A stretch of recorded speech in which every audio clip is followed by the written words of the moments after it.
That's okay. But if the person intended to make up for the fast, inshallah, this is Shaban, it's like almost 1 month to go. I intended to make up for the fast. Then something happened. Maybe the person fell ill, or something had then happened that didn't allow the person to make up for the fast that he missed in the month of Shaban. Then he will just do the qadha for the fasting later, and he is not required to make qadha and be feeding again. Someone who is very old and does not have the capacity to fast, like it's old men and women, they are allowed, they are not required to fast. They are not allowed to fast because to destroy them, they should, it's too old to even fast. So the person, such a person will not fast, and they are encouraged to feed a person for a day, for every day of Ramadan.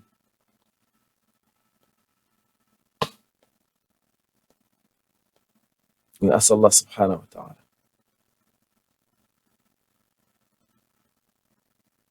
to grant us understanding. This is like a fast summary, fast one, fast track, high speed summary of the ahkam of Ramadan. We ask Allah subhanahu wa ta'ala to bless us. Yeah, what's the question?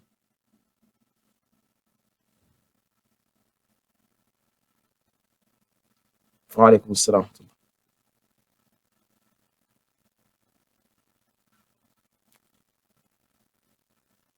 No.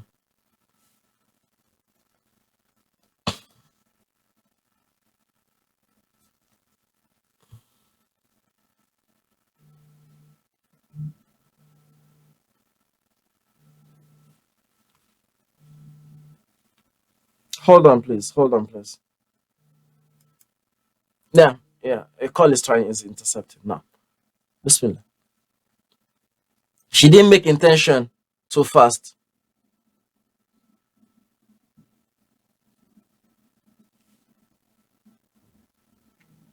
She's on.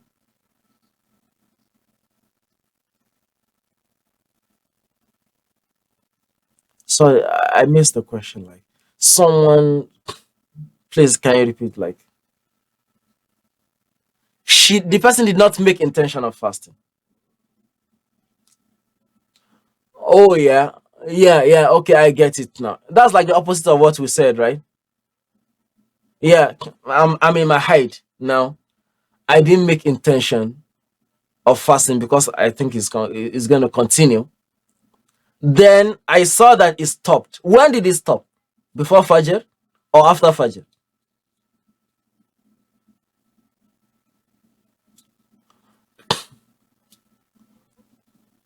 If Fajr is in before it stopped,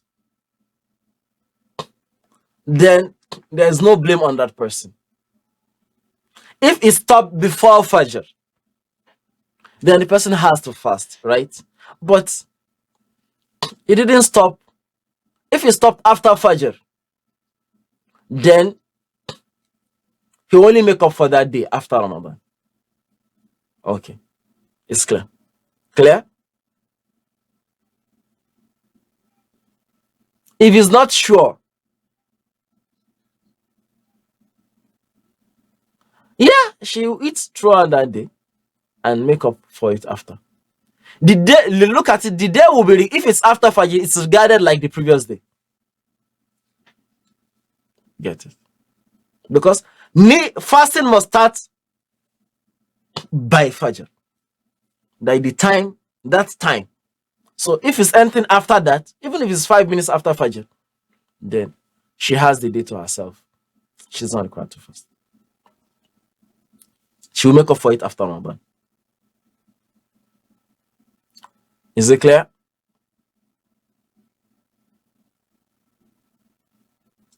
Clear?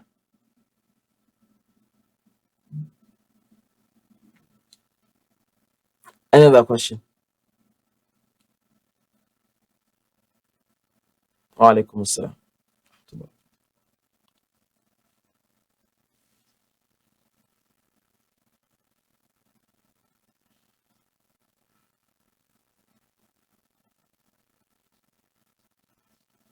Yes. That's why I said, mm-hmm.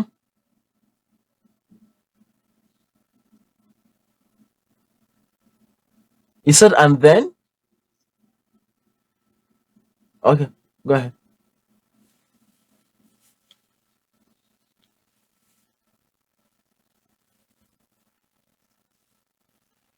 Mm, mm,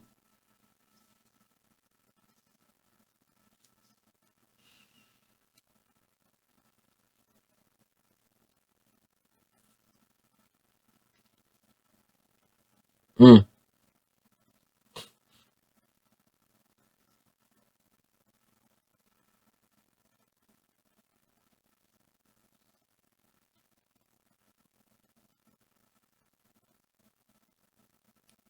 Okay.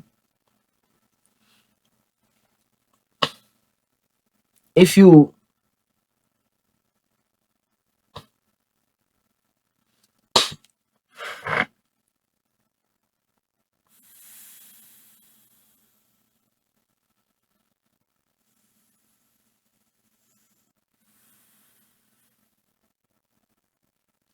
he will make up for it. إن لم يكن له عذر. If he does not have any عذر, okay. But the feeding is just a mood per person per day. It doesn't mean that he'll give the person sahur and give iftar. It's just a mood, and it's not. It doesn't have to be at the time of iftar or something. You get it. Just give it to the miskin, however he chooses to consume it. Is that clear? So if you don't have any excuse for not making up your fast, you will be feeding someone for every day of Ramadan, and after that Ramadan, you still make up for the fast that you didn't fast. If you have excuse, like I said, oh, I intended to make up to if in Shaban and something happened, I became sick and this and that, or whatever, whatever, then you are only going to feed someone for every day or give out, that's what we mean by feeding, a mood of rice, whatever that is being consumed in your area. And the ulama will say if it is bread, like the common food, add something that you the person don't just give dry bread, maybe bread and butter, bread and chicken, whatever, bread and fine, whatever. رغيف, like a loaf of bread. إلى آخر ما هنالك. So if you have excuse, with genuine excuse, you only feed for a day in this Ramadan. If you don't have excuse, you feed for a day in Ramadan, and after Ramadan, you see make up for that fast of that last year or 2 years ago, 10 years ago that you refused to do. Allah Alam. Is it clear now?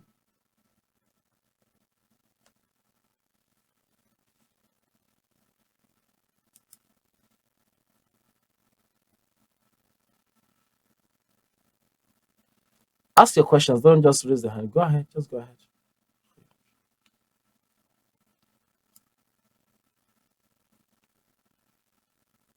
We don't have time.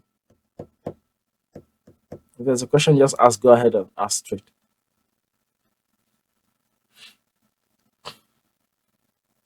Alaikum assalam.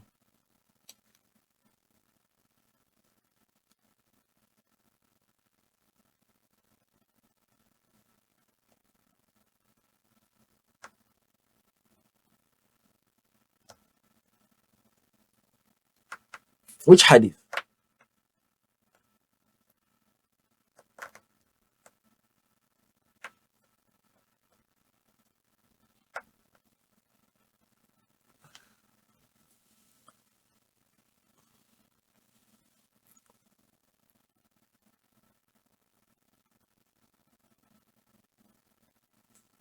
Did the hadith say don't make up for it?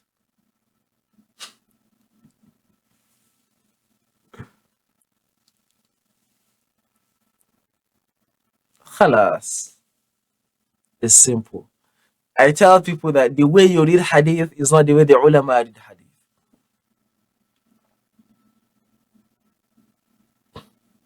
If Allah make you to forget, did he say because of that your fasting is okay?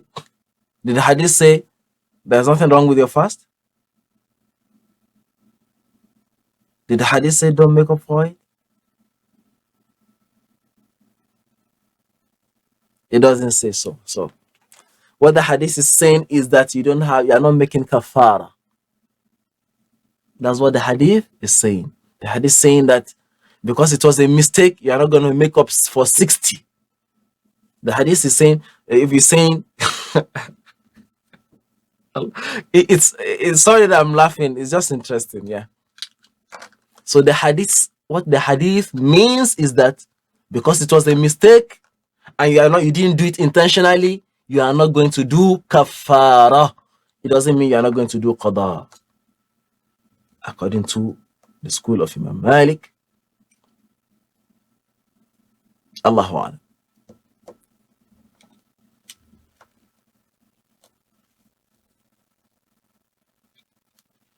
So sometimes, yeah, let me add this. Sometimes people live in the books. They don't live in the waqia. How did the ulama, how did they translate the hadith? How did the sahaba, how did they relate with the hadith? How did the salaf, how did they relate with the hadith? Hadith is not, rulings are not just things that are in books. They have applications. So the application, the practice, and the application of the hadith is that you are going to make qada. Khalas. Now, your question.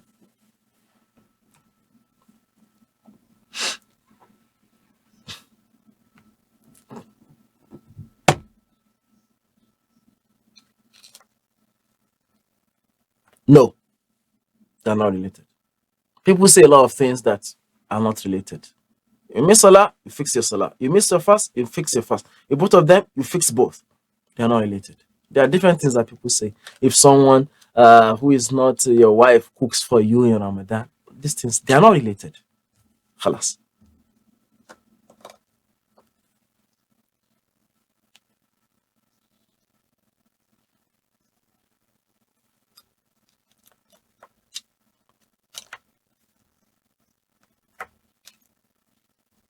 No.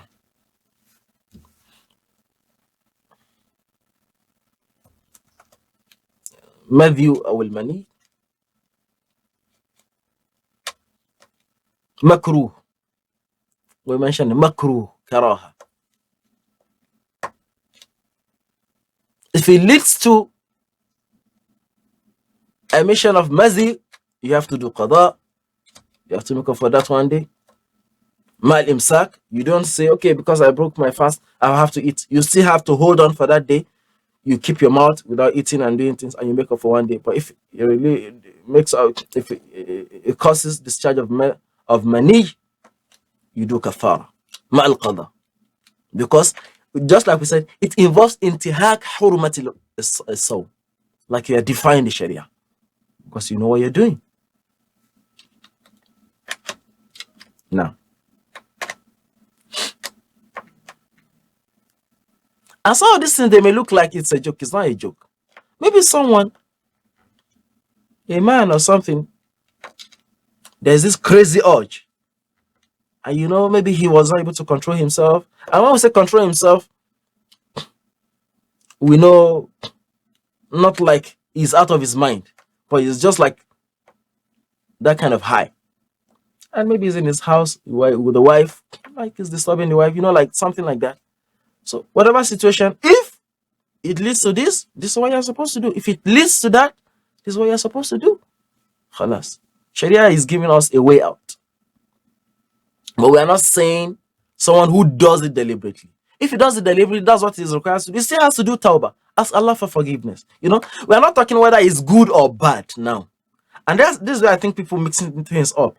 So are you now encouraging people? We are not encouraging people. Nobody is doing that. We are saying if that happens, whether you're able to, like if finally it happens, this is the punishment or this is what the requirement. Whether it's good or bad, it's a different thing. Whether the person, the spiritual side is different, but the rule is what we're talking about here. Yeah. In case there are no other questions, if there are other questions, you can always reach out. Now, okay?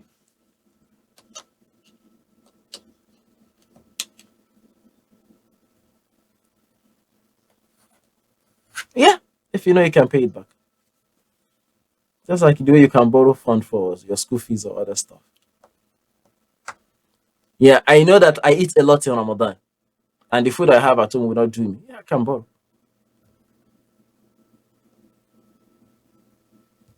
If that's what you need, if it requires to, whatever. Being a poor person, miskin, is not a condition that can make you to live fasting. That's what I'm saying. It's not in any condition that because you are poor you can live it. If you need to like do qard, and that's why those people who are rich they have to reach out to people who are poor. So there are some issues that are like social issues that we need to like. Is why there have to be people doing iftar so that the poor people know that at least if we are poor before Ramadan, in Ramadan, help people to fast by engaging in some of these activities and do it beautifully. And just like Sayyidina Sheikh Salik Ibn Siddina, rahimahullah, who just passed like last week, one of the great scholars of our time, like subhanallah, he used to say, don't make Ramadan a feasting ceremony. When you see people do iftar, it's like Ramadan is all about food. Just basic to eat and continue the next day. It's not like party. People do big parties, walima, in the name of iftar. It's not. It doesn't make sense. Is Ramadan all about food? It's just for you to have something enough to hold you. I don't want to go into those social part. I've just summary. That's if there's any question, I'll take one last question.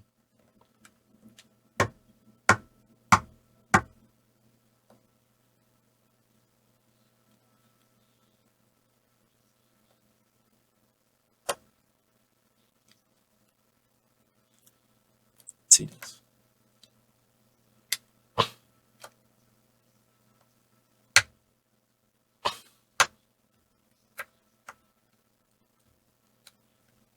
No.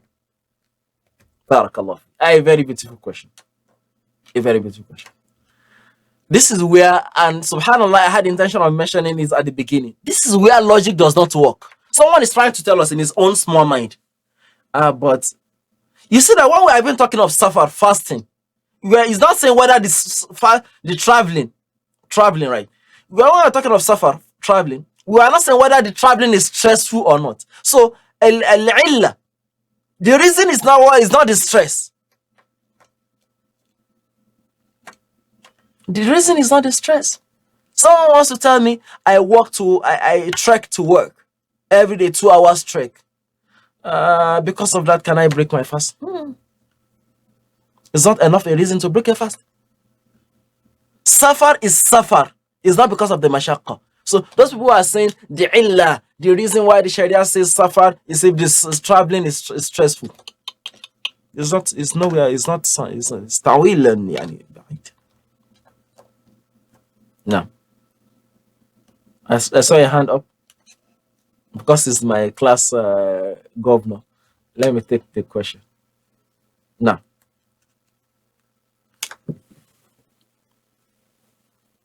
Okay. Okay. No.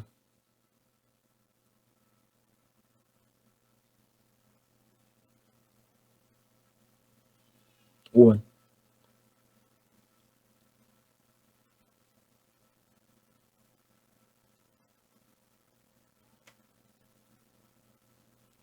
Does she have a husband?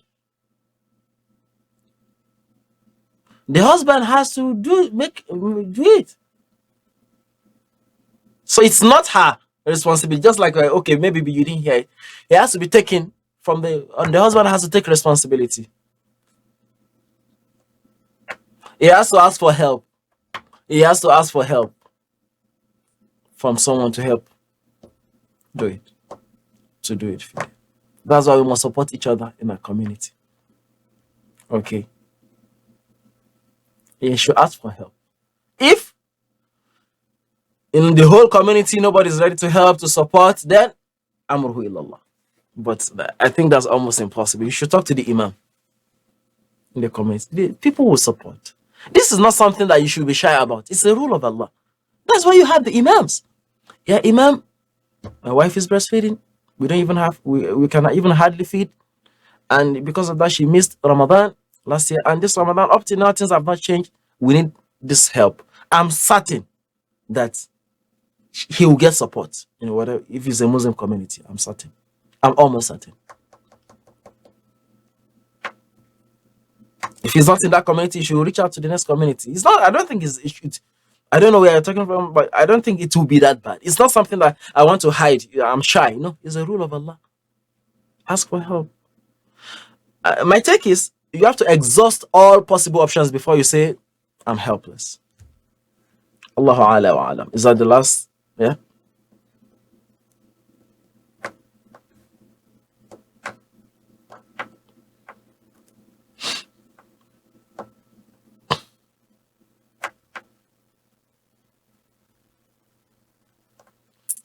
I don't have the exact answer for two reasons. I won't say my reason. I don't have the exact answer. Number one, do you have someone who really died? The situation can be complex. There might be a lot of other factors that we need to look at. And if the way Sheikh will say is, let the person talk to a mufti, the person who is involved, who has that situation. I don't want to. It depends on how the person missed the fast. You get it? If the person who died, there are a lot of complications there, right? Because it's like all these things that we have said, we need to know more. Did the person mention it?